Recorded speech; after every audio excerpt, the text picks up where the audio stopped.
So, unless you've been living under a rock, Monster Hunter is, surprise, surprise, a game about hunting very large monsters.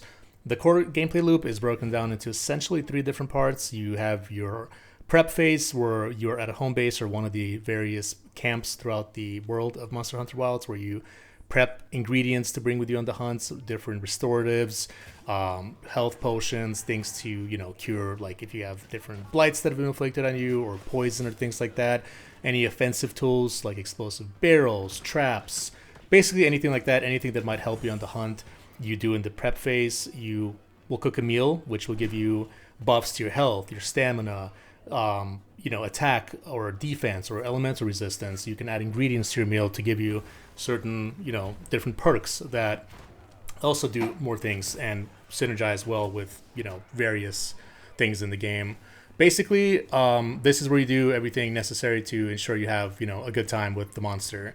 And that also means crafting gear and ensuring you have the right weapon, for the monster.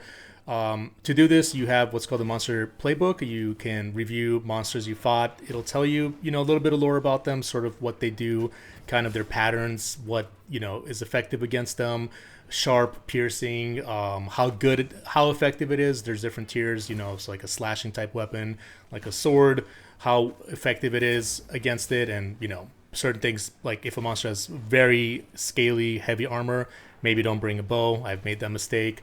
And this is also where you can see what you can break on a monster. So you probably saw footage of this, where a tail will break and or wings or things like that. If you hit a monster enough times, you can actually break that part. And there's a new mechanic introduced in Wilds where damaging a specific area enough time opens up what's called a wound, and you can actually focus in on that and it'll highlight it. And each weapon, from what I understand, has a special focus strike, as they call it, that you can do to inflict heavy damage on that wound. And if you do it enough times, that wound will be broken. You can break apart, and then you can open up other wounds. But this really helps you to do damage to a monster quicker. It's a great addition to the game. This is part of how they've streamlined it more. It just really helps visualize and kind of guide you to having a good hunt. So yeah, I kind of went into it, but the second phase is the hunt itself. You decide which monster you want to hunt. They're roaming on the map.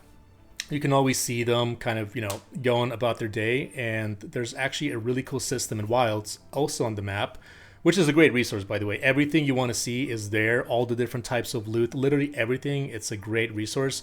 So you see the monsters walking around, but there's also an overview section where it'll tell you what monsters are currently active, how long they'll be active for, what gear they'll drop, like bonus gear aside from the stuff you get with them. But you can also see an upcoming forecast for any given hour that shows you what is, again, currently active, but also how long they're active for and what's coming up next.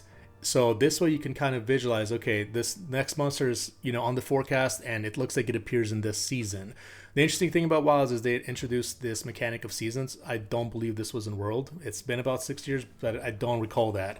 The seasons work in three different ways. There's fallow, inclemency, and plenty, and it always goes, I believe, in that order. So fallow is kind of the period where resources are scarce. Everything kind of looks gray and glim and doomy, and monsters are fighting each other. You actually see large monsters sort of duking it out because of how scarce the resources is, which is really cool to see. Just the animations are beautifully done. That's one of the great things about Monster Hunter, is just how awesome these monsters look. And when you fight them, how realistic it is, and when they fight each other, it's really cool. It's almost something out of King Kong.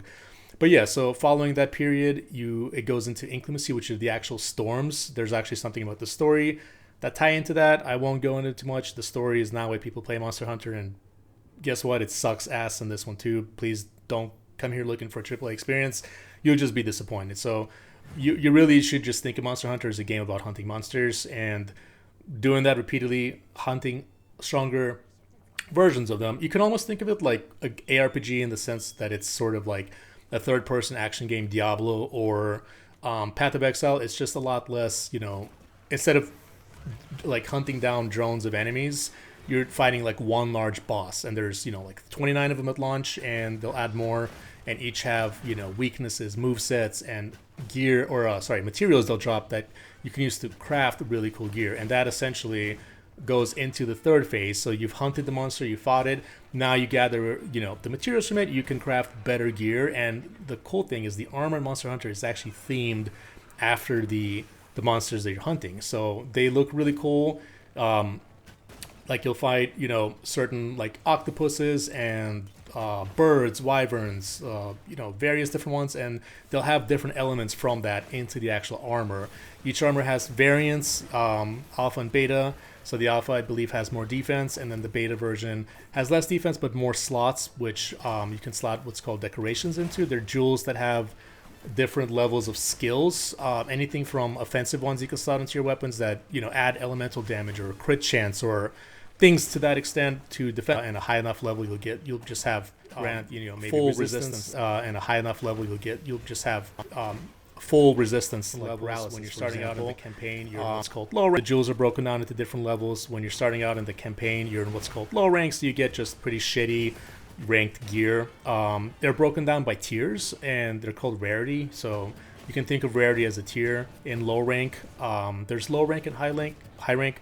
Campaign is strictly low rank. It's there to guide you through a shitty story, but to kind of show you all the different monsters, get you used to them. They're much simpler and easier than the high rank versions, so that by the time you get into high rank in the end game after the campaign, you're more ready to take on the higher versions of them, and then eventually tempered versions of them, which are stronger ones that drop more exclusive rewards that I'll get into. And I think eventually there's even more than that. I'm not too far. I'm only at high rank 35, but that's kind of the gist of it. So you can craft really cool gear. You can level up your gear with different items called armor spheres. And you can eventually unlock different systems to, give you a lot of cool stuff. So before I jump too far ahead, a couple of things have been streamlined. If you're coming for the first time into Monster Hunter, you will find it a little bit easier. They've tried to do a lot more to just keep you, honestly, I think, just always in the action. I think what maybe has put off some people in the past is that the prepping phase has been too long, or there's too much friction in between hunting monsters. So they just kind of made it where you just go. You're in the world. You can see a monster start attacking it. It'll automatically convert it into what's called a field survey quest, where you can get rewards from it. So once you hunt the monster, you've probably seen it. If you're new, you can carve it for parts, but you also have kind of like a quest complete screen, and you have more rewards after, separate from the carve. And what's cool is in that same Monster Hunter monster playbook that I mentioned, you can actually see the rewards that can drop from a monster, like the different parts of it, the tail, the scales, the beaks, and the chance for it to drop. I always love seeing this. It's just, I nerd out on it, but to give you an example of how it works, let's say you're looking to get like, a certain piece of a beak or a tail, whatever. Let's just use an arbitrary example, like a scale. It'll show you, on that monster, on the page for it, you go into the rewards, you hover over like the tail or the scale, and it says the chances for drop. So target reward might be like 20%. That's what you get at the end after you've carved a monster, and that kind of loot screen pops up to show you everything you got. That's what that is. So it's basically saying you have a 20% chance to get, that scale at the end when you're going through your rewards. It might also say 40% or 50% chance carving. That means every time you carve the monster after you kill it, you have a 50% chance of getting that armor. And then maybe it'll even say, if you break its tail or break, a claw or something, you have 100% chance or 80% chance. So if you're looking for a specific item and it has 3 different ways to get it, you're going to go for the higher percent chance. So if you know that it's a lot harder to rely on carving or getting the reward after, but you can break its beak, you can just focus on that now, which is really cool. And that's honestly what a lot of the fun is. You're learning these monsters. Think of them like boss fights. They're long. They can sometimes drag into like 20-30 minutes. I think they're easier here than World so far, but it's different. It's not like your Dark Souls fight that you can be done in like 5 minutes with. So there's multiple phases. You attack a monster, you're opening up wounds, you're breaking off different parts, you're going back and forth.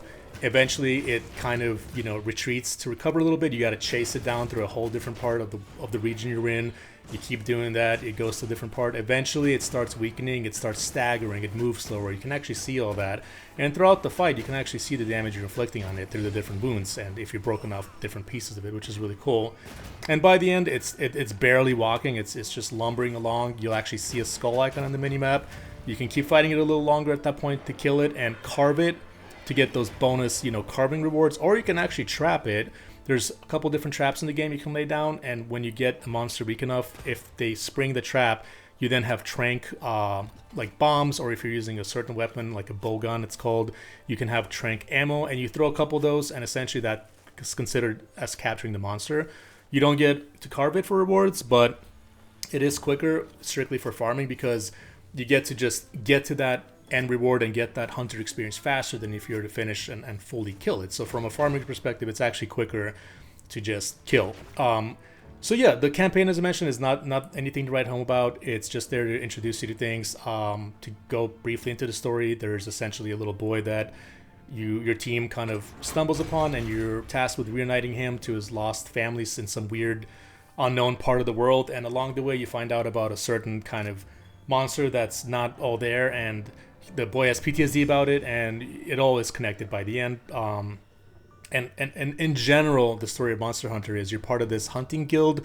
From what I understand, in the world of Monster Hunter, humans don't really fight among each other. They kind of coexist in peace. There's different factions, and really the monsters are also there, and sometimes they get out of pocket, and then you as the hunting guild get authorized to kill them. Essentially, that's how it works. So that's sort of how it's explained a little bit as you're going through the story. But once you're done with that, you get into high rank, you unlock the higher rarity items.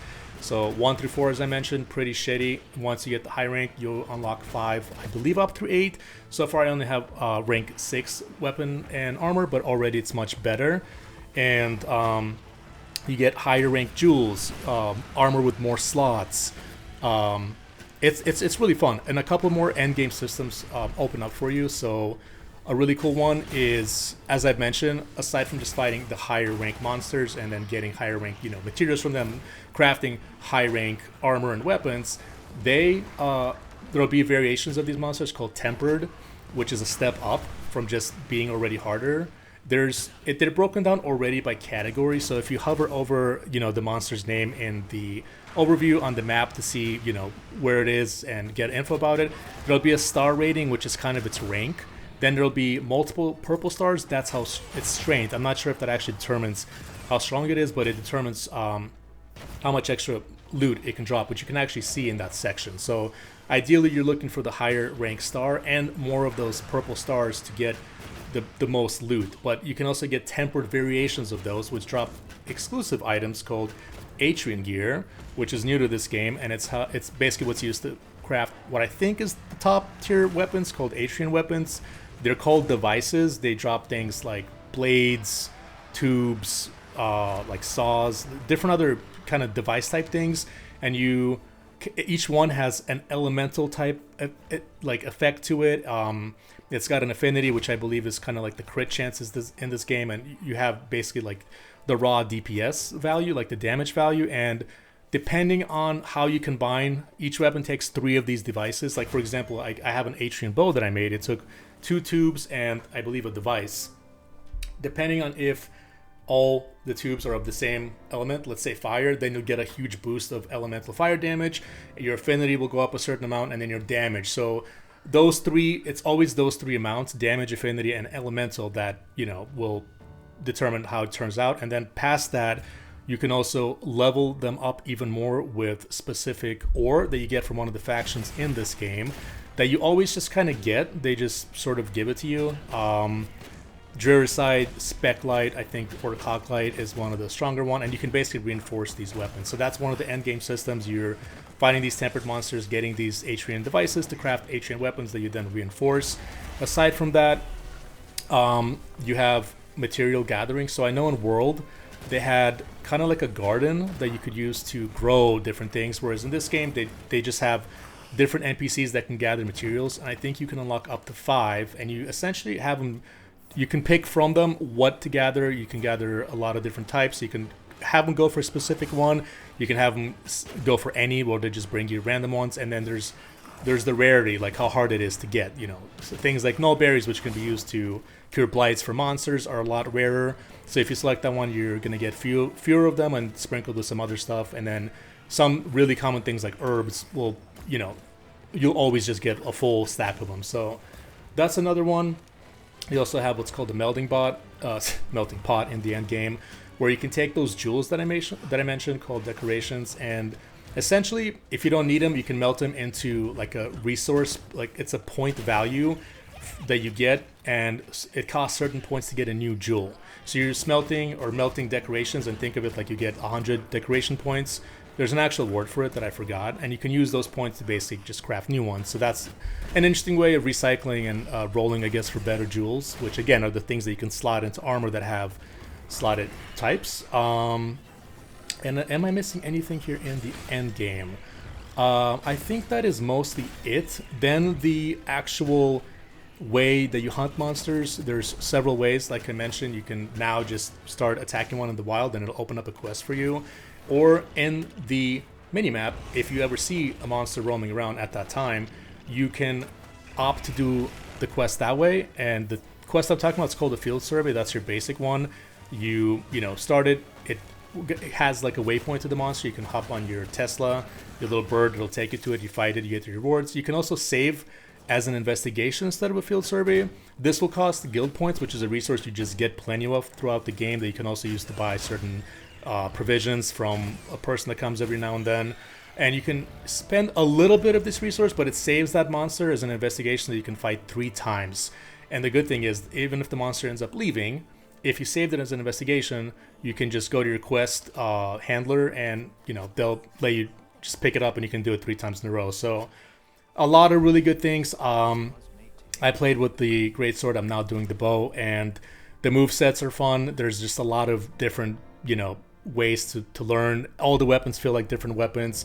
The one thing I'll say is you really just got to learn how to play the game. It's not quick like Dark Souls. It has its style. You have to know when to sheathe your weapon, when to run and drink, and then draw your weapon back. It's got its own style that has a little bit of a learning curve, and the tutorial scares off a lot of people because it's just pretty rough. It scared my fiance, but I think now that I played a little bit more, I can help guide her in and show her how to overcome this friction. But yeah, they made cooking easier. They made a lot of things just more streamlined. Some people like it, some don't. The veterans think it takes away from a little bit of the charm of actually doing that prepping phase, but it is what it is. I've been having a lot of fun. I'm only high rank 35. I'm looking to get a lot farther. And yeah, I just wanted to share some thoughts, and I'm having a lot of fun.